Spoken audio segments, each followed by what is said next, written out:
El nuevo ciclo, por supuesto, se inicia con el 18 de octubre del año 2019, donde, como muchos de nosotros habremos vivido, una movilización fundamentalmente masiva y violenta en la región metropolitana a partir del alza del precio del transporte en el metro, eh, originó una jornada de protestas como no se había visto en los 30 años de democracia. Tal fue el nivel de radicalidad que justamente esa misma noche el gobierno establece un estado de excepción constitucional, donde por primera vez se instaura, por ejemplo, un toque de queda, y se establecen, por lo tanto, medidas de orden público autoritarias que no se habían implementado desde la dictadura. Y evidentemente eso decantó posteriormente en un aumento del apoyo popular, de la legitimidad popular a ese proceso de protestas violentas que se desarrolló el 18 de octubre y que tuvo su punto culmine en la semana siguiente, el 25 de octubre del año 2019, dando una movilización masiva, la más masiva de estos 30 años, definitivamente colocaba justamente ese contenido, el contenido de que no se trataba de una movilización únicamente parcial asociada a la cuestión del alza del transporte en Santiago, sino que fundamentalmente era de carácter nacional y como decía el eslogan, no se trataba de 30 pesos, sino que se trataba de 30 años. Entonces, el nuevo ciclo es un ciclo que es relativamente reciente y por supuesto que poder definir cuáles son los aspectos y los rasgos que caracterizan a este nuevo ciclo es un asunto que todavía está en desarrollo, que todavía está en curso, pero sin embargo ya se comienzan a apreciar algunas tendencias que son importantes de analizar para efectos de cualquier lectura del momento político en la que nos encontramos. Es importante tomar en consideración que lo que ocurrió el 18 de octubre del año 2019 fue la emergencia o la irrupción de una fuerza externa a lo que social y políticamente se podía esperar. De hecho, resulta tremendamente relevante para este análisis poder mirar lo que ocurría justo un mes antes, que ocurría, por ejemplo, durante el mes de septiembre y en los meses anteriores del año 2019. Lo que teníamos entre los distintos documentos que circulaban entre las organizaciones políticas e incluso entre la prensa especializada era fundamentalmente un gobierno, el segundo gobierno de derecha, de carácter neoliberal, que avanzaba profundizando justamente una agenda de carácter neoliberal, desmontando buena parte de las tímidas reformas al modelo que había intentado el gobierno anterior de la nueva mayoría de Michelle Bachelet. La oposición incluso estaba más preocupada de la defensa del legado, de lo que quedaba de esas reformas, muchas de ellas insuficientes, y eso lo había ido aprovechando el gobierno para ir avanzando con una agenda que de cierto modo no tenía prácticamente oposición. Por lo tanto, por supuesto que la movilización del 18 de octubre fue un acto político en el sentido de que transformó completamente el curso de las prioridades, de los énfasis y de las agendas políticas. Ya derechamente el gobierno no pudo hacerse loco frente a ello y por eso es que muchos de nosotros salimos a plantear que allí que murió la transición, porque justamente el corazón, el ADN de la democracia de la transición era que los actores políticos y el Estado vivía de esta utopía de que podía hacer oídos sordos a lo que ocurría con la movilización social y a punta de desarticulación o de represión podía simplemente desgastarlos para que esos procesos y movilizaciones sociales no pudieran tener un carácter político. El 18 de octubre definitivamente desbordó todo ese tipo de resistencias del poder político y de una u otra manera, como algunos lo caracterizaron como un proceso destituyente, lo que comenzó fue justamente a interpelar de manera profunda las instituciones y sobre todo la política y los partidos políticos. Me parece importante relevar esto y destacar esto, dado que justamente buena parte de las organizaciones políticas de izquierda, previamente lo que se proponían o nos proponíamos era justamente la inauguración de un nuevo ciclo. Y la inauguración de un nuevo ciclo político no vino justamente de la acción o de la intervención de un grupo, de una organización, de un partido, sino que vino justamente del desborde, del malestar y de un modelo que de una u otra manera no era capaz de ver cómo contradicciones en la base de la sociedad se iban anidando un nivel de malestar extremo con un nivel que era capaz de activar procesos de movilización, incluso violentas como las que se apreciaron en aquella época. Pero sin duda que luego ya se termina por consolidar completamente el nuevo ciclo, por cerrar el anterior, además de lo que veíamos en la primera parte, es con el plebiscito del 25 de octubre ya del año 2020, un año después, que termina ya consolidando ese proceso a partir de un proceso institucional, politizado, y curiosamente lo que también se incorpora como un factor adicional en todo este proceso es que se hace en un contexto de pandemia. La primera pandemia que tiene un carácter absolutamente planetaria, y eso genera un momento de coordinación entre los distintos organismos sanitarios a nivel global que de una u otra manera se demostraron y se siguen demostrando hasta la fecha insuficientes o dispares a lo menos en la capacidad de respuesta que los distintos estados pudieron tener, y en particular el estado chileno, con las decisiones políticas del gobierno, no ha sido lo más exitoso en lo que se refiere a la gestión de la pandemia. Entonces, a partir de todo este entramado del proceso político que se inaugure, del ciclo político, uno puede rescatar algunos rasgos importantes que nos parece compartir. Vamos a partir por la descripción de 3 elementos que nos parecen como importantes y que caracterizan este ciclo en curso y en desarrollo que tenemos hoy en día. Sin duda que puede ser debatible, pero a mi parecer los rasgos que caracterizan hasta hoy este proceso en curso en desarrollo del nuevo ciclo político que estamos viviendo, cuyo nombre no me atrevo todavía como a poder identificarlo, son 3 características. Primero, un desplome y reorganización de la economía. La debacle económica no la causó puramente la pandemia, que profundizó buena parte de esos efectos, sino que ya se venía apreciando en los últimos años y en las últimas décadas de cómo progresivamente el crecimiento económico en el país se estaba estancando y progresivamente iba con tendencia a la baja. Entonces es una primera característica importante, dado que buena parte de los procesos de movilización que han existido incluso en pandemia tienen una raíz fundamentalmente de carácter económico. El segundo rasgo tiene que ver con el colapso sanitario, la gestión autoritaria de la pandemia y, junto con ello, y eso se extiende hasta el 18 de octubre, la violación a los derechos humanos. En este breve periodo han ocurrido situaciones de violación a los derechos humanos como no ocurrieron en los 30 años. Esto no exculpa en lo absoluto todas las situaciones de violaciones a los derechos humanos que hubieron en los gobiernos democráticos y que fueron varios, y que sin duda buena parte de eso hubo responsabilidad política de los gobiernos progresistas, de los gobiernos de la concertación y de la nueva mayoría. Pero el nivel de vulneración y de violación a los derechos humanos, sobre todo de las fuerzas represivas del Estado, digamos, de Carabineros de Chile, ha generado una situación que es inédita en relación a lo que había ocurrido en todo este tiempo.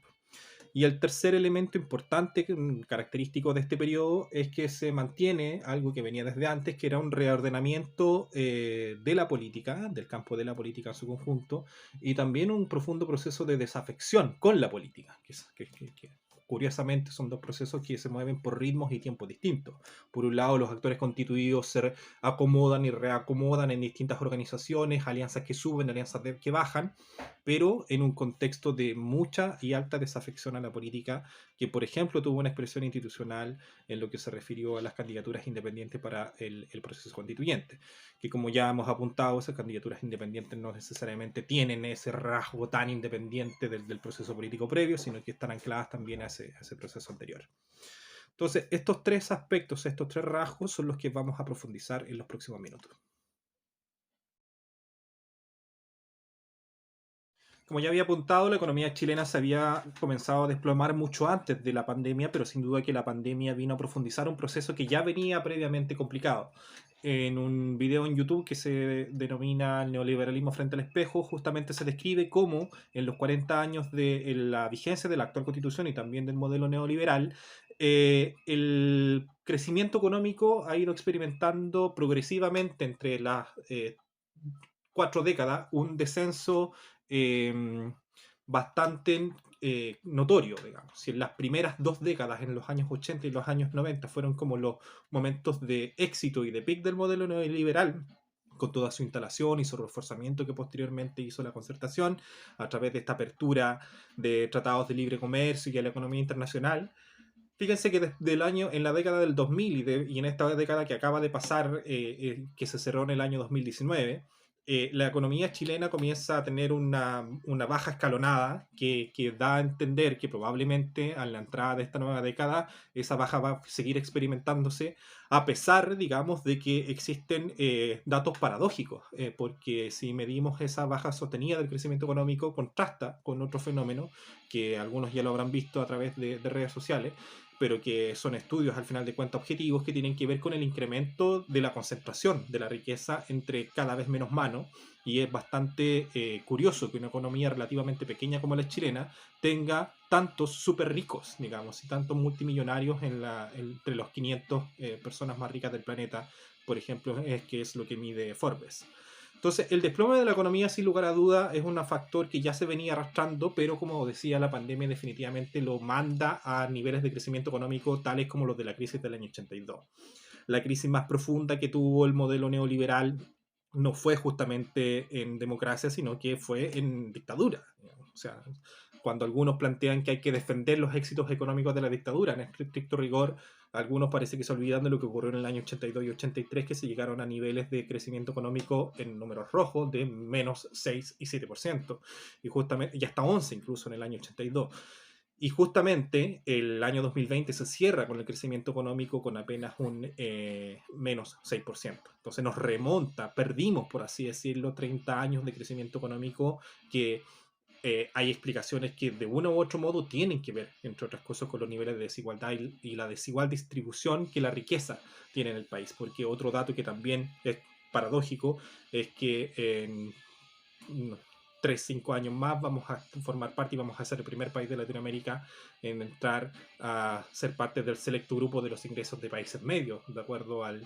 ingreso per cápita que vamos a tener, pero es justamente un ingreso per cápita, es el total de la riqueza dividida por la cantidad de habitantes de cabezas que existen acá en el país. Y en ningún caso eso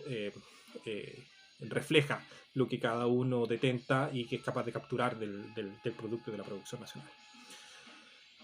Y este desplome de la economía, sin lugar a duda, que no solamente, y la particularidad del desplome de la economía por COVID es que afecta a sectores económicos concretos. Y desde el momento en que afecta a sectores económicos concretos, la particularidad de la pandemia nos forzó a un proceso de reorganización de la economía. Que hoy en día, por ejemplo, a partir de las medidas que se están adoptando con casi todo el país en fase 1 en cuarentena, comienzan a abrir contradicciones y ámbitos que previamente no eran problemáticos. O sea, la discusión sobre qué es lo que se entiende por bienes esenciales y por lo tanto quiénes pueden trabajar y quiénes no, quiénes pueden abrir sus negocios y quiénes no, es una cuestión que rápidamente acelera un proceso de reorganización de la economía como no se vivía, uno pudiera pensar desde inicios de los años 60, incluso cuando se produce el último gran proceso de reorganización de la economía con la irrupción de lo que algunos sociólogos denominan como el postfordismo, como estas formas postfordistas de producir, que es lo que se vino después de la Segunda Guerra Mundial. Hoy en día estamos, por lo tanto, en un proceso de reorganización de la economía donde, por ejemplo, entre otras cosas, no deja de ser llamativo que el multimillonario más grande del planeta sea Jeff Bezos, un inversionista justamente de Amazon, que caracteriza, por así decirlo, la manera en cómo las tecnologías determinan de manera potente la competitividad y el funcionamiento de la economía y la producción a nivel nacional. Entonces,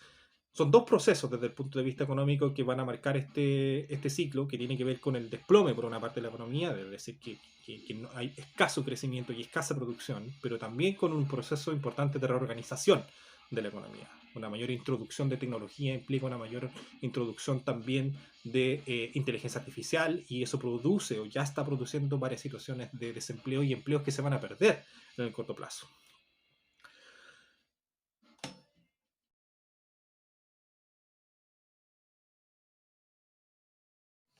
El segundo elemento lo constituye el colapso sanitario, la gestión autoritaria de la pandemia y también la violación a los derechos humanos. En este plano yo no soy un experto en ningún caso de cómo funciona el sistema de salud, pero sin embargo es más o menos evidente que el sistema sanitario chileno experimentó un colapso, no siendo precisamente un sistema sanitario deficiente en términos de resultados gruesos para efectos de enfrentar situaciones graves desde el punto de vista de la salud. Sin lugar a dudas que el sistema sanitario chileno es un sistema que funda su explicación en el colapso sanitario, entre otras cosas, entre la diferencia que existe por un lado entre el sistema público y el sistema privado, pero fundamentalmente el colapso sanitario está cada vez más asociado a las medidas políticas que se han adoptado durante este gobierno. Medidas que ya no son solamente sanitarias, sino que también son medidas que políticamente se adoptan sobre la base de presiones que para muchos ya comienza a ser visible que son presiones de carácter económico, es decir, los sectores eh, económicos del país, por la característica y peculiaridad de cómo el patrón de acumulación se desarrolla en el país, hacen prácticamente imposible que, por ejemplo, la pandemia se haya podido enfrentar con una cuarentena total desde el comienzo, como lo implementaron algunos países. Como ya dije, yo no soy experto y evidentemente probablemente las soluciones sanitarias de los distintos estados a nivel global, planetario, fue distinto en cada uno de ellos y los resultados también fueron distintos. Es decir, no sé si en otro lugar del planeta, por ejemplo, se aplicó lo mismo que en Chile, le fue bien, desconozco en ese plano, pero lo que sí es claro que al menos para el caso chileno eso ha experimentado un colapso importante. Es un colapso de decisiones políticas, pero también es un colapso de recursos. Eso ya se sabía desde antes, de cómo la crisis de la salud pública era uno de los temas. Y eso remite, por supuesto, a dos debates que son gruesos, digamos. Uno, de cuál es el lugar que desarrolla la salud pública dentro de un nuevos consensos políticos y sociales que se puedan construir. Y en segundo lugar, también de que probablemente buena parte de lo que ocurra con los gobiernos de aquí en adelante va a estar asociado a la capacidad que tengan de responder a la cuestión sanitaria de las pandemias, porque así como el COVID se comenzó a descubrir que era algo anunciado desde hace muchos años atrás, también es anunciado que el COVID nos anticipa una realidad futura donde las pandemias van a ser pan de cada día, digamos, y donde las cuestiones sanitarias van a ser aspectos que los distintos gobiernos van a tener que comenzar a tomar en consideración para sus decisiones políticas y también para la organización de la producción, a propósito de lo que conversábamos antes. Además del colapso sanitario, la otra peculiaridad de este ciclo es la gestión autoritaria de la pandemia. En Chile hay muchas medidas adoptadas por el gobierno, en particular de Sebastián Piñera, que no tienen justificación sanitaria, que de una u otra manera tienen que ver con una alta pulsión que tiene este gobierno de recurrir a las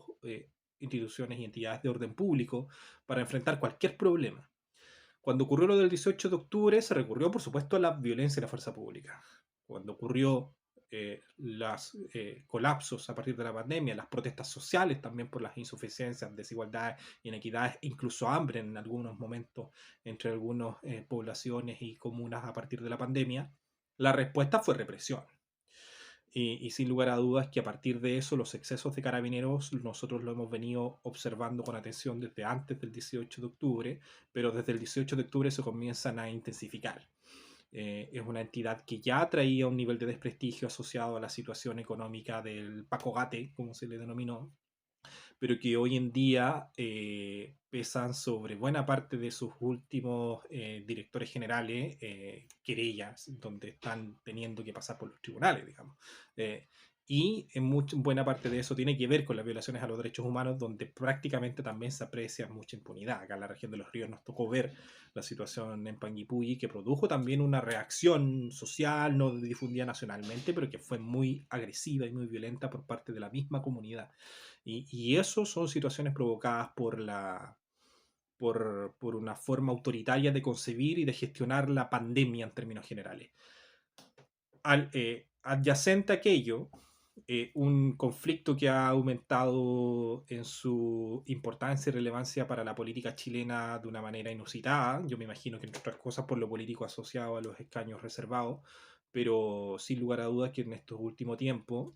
el conflicto en la Araucanía ha sido un aspecto que en términos de violación a los derechos humanos también ha, ha decantado en un nivel de polarización importante y de militarización de la zona también importante por parte del Estado. Entonces, desde allí hay una situación de acostumbramiento, de gestionar autoritariamente los conflictos, de intervenir autoritariamente el territorio y a partir de ello, por lo tanto, tener una cierta de manga ancha respecto de las potenciales violaciones a los derechos humanos. Y esa es una cuestión que está en curso, que va a ser importante para efectos de decisiones políticas de cómo se piensa el nuevo ciclo, por ejemplo, presidencial, pero es un asunto que ya parece constituir un rasgo del nuevo ciclo político, porque aunque cambie el gobierno, la institución de Carabineros va a seguirse gobernando a sí misma con sus propias reglas y no existe un control civil o eso no se modifica en la Constitución, y aún así los cambios no van a ser de la noche a la mañana.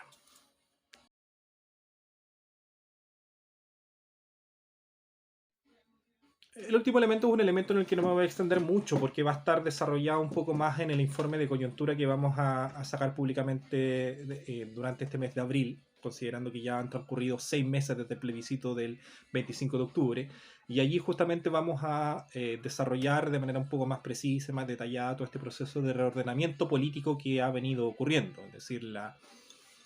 política entró el 18 de octubre, en el cierre del siglo anterior, con una realidad que hoy en día es distinta. Y eso, entre otras cosas, está generando una situación donde, por ejemplo, la elección presidencial va a abrir un nuevo momento en la coyuntura de reordenamiento de la política. Pero junto con el reordenamiento, y en esto sí le voy a destinar un poco más de tiempo, está esta desafección con la política, que es importante lograr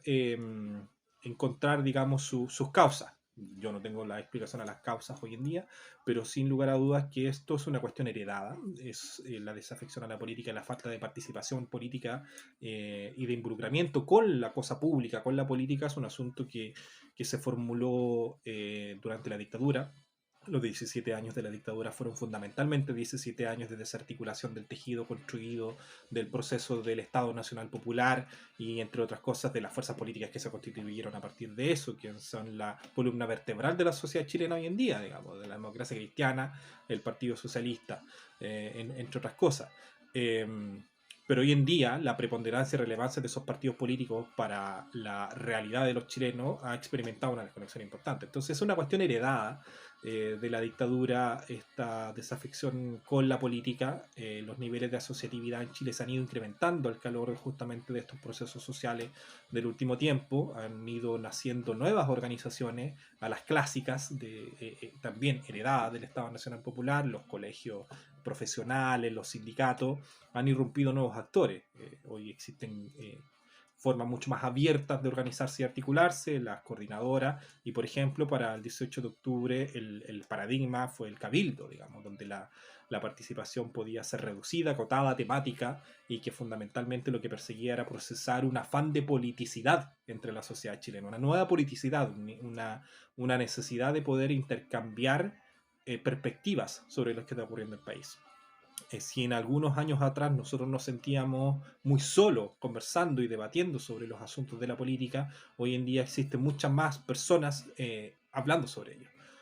Pero ojo, hablando con mucha desafección con la política como una forma de organización colectiva para intervenir en las correlaciones centrales de fuerza respecto del Estado y respecto del poder. Allí existe un curso de politización, distinto de la politicidad, esta diferencia viene de Gabriel Salazar. Ahí existe un curso de politización que todavía está por verse. Yo discrepo de aquellas ideas que dicen que la fuerza social del 18 de octubre no pudo constituir grandes aparatos o no ha sido decisivo en el proceso que vino después. Sí, eso es cierto. Es cierto que, por ejemplo, el proceso constituyente terminó primero